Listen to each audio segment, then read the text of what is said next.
आषाढी एकादशीसाठी पंढरपूरच्या दिशेने निघालेल्या भाविकांच्या बसला मुंबई पुणे एक्सप्रेसवर मोठा अपघात झाला. या अपघातात 5 भाविकांना आपला जीव गमवावा लागला. हे सर्वजण कल्याण डोंबिवली परिसरातील राहणारे होते. त्यानंतर दुसऱ्या दिवशी पुन्हा एका अपघातात साई भक्तांचा मृत्यू झाला. साई पालखीत पायी निघालेल्या भाविकांना भरधाव वाहनाने धडक दिली, ज्यामध्ये 2 भाविकांचं निधन झालं आहे, तर 2 जण जखमी आहेत. दरवर्षीप्रमाणे गुरुपौर्णिमेनिमित्त मोहने टिटवाळा परिसरातून शिर्डीला निघालेल्या साई पालखीतील भक्तांना रात्री 8:30च्या सुमारास घोटी सिन्नर दरम्यान भरधाव वाहनाने धडक दिली. या अपघातात कवी पाटील आणि भाविश पाटील या 2 साई भक्तांचं जागीच निधन झालं, तर 1 जण गंभीर जखमी झाला असून एका भक्ताला किरकोळ दुखापत झाल्याची माहिती आहे. या पायी दिंडीत सहभागी झालेल्या भक्तांनी याबाबतची माहिती दिली आहे.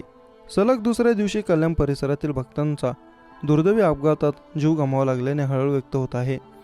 मोहन टिटवाळा परिसरातील साई आश्रय सेवा मंडळ दरवर्षी गुरुपौर्णिमेनिमित्त टिटवाळा ते शिर्डी पायी पालखीचे आयोजन करते. मंडळाचे हे 22वे वर्ष असून यंदा देखील 13 जुलै रोजी मोहनने टिटवाळा परिसरातून 200 साई भक्त शिर्डीच्या दिशेने निघाले होते. मंगळवारी 16 जुलै रोजी रात्री 8:30 वाजण्याच्या सुमारास साईंची पालखी घोटी सिन्नर मार्गावरून जात असताना त्या पालखीत चालणाऱ्या 4 भक्तांना अज्ञात भरधाव वाहनाने धडक दिली.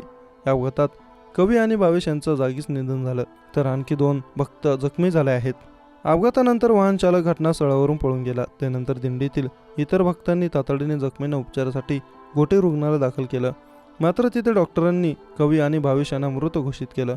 घटनेची माहिती मिळताच मोहनने टिटवाळा परिसरातील जखमी आणि मृतांचे नातेवाईक तातडीने घटनास्थळी रवाना झाल्याची माहिती स्थानिक नागरिकांकडून मिळाली, तर पोलिसांनी या प्रकरणी अज्ञाताविरुद्ध तक्रार दाखल केली आहे.